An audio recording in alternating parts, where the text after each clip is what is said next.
nevezhetjük szívócsőnek is. Az is közel van a környezetéhez. Nézzünk egy utolsó szakaszú nyomóoldali, tehát a szűrőt. A szűrőn magasabb hőfok van, mint a kondenzátor utolsó része. Ez mondjuk azért van, mert ott mögöttem forog egy ventilátor.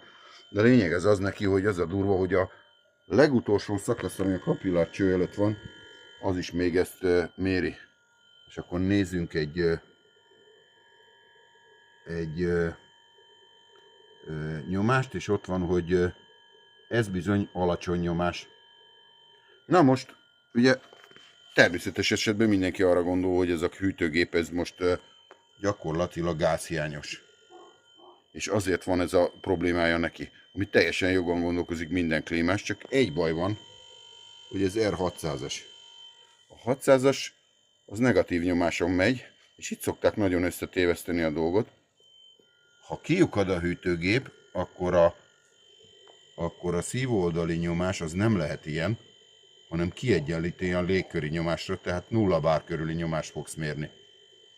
Szarul megy a gép, óriási kondenzációs hővel, meg egyebek, de akkor most ez az állapot, hogyha ez van, és mégsem megy rendesen a hűtőgép, akkor ez miért van? Ez a hűtőgép, kérem szépen, akár hiszitek, akár nem, ez nem gázhiányos, ez dugult. Ez most jelen pillanatában pont tökéletesen dugulási problémát mutat. Minden hűtőgép, vagy legalábbis nagyon sok ki szokott lyukadni, ez a hűtőgép viszont ledugult. Ennek nem ilyen problémája van, ez egészen pontosan abból következhető, hogy túl alacsony a szívóoldali nyomás, mert ennek igazából ilyen 6 bár környékén kéne lennie, de ezzel a nyomással ez a hűtőgép már nem dolgozik rendesen.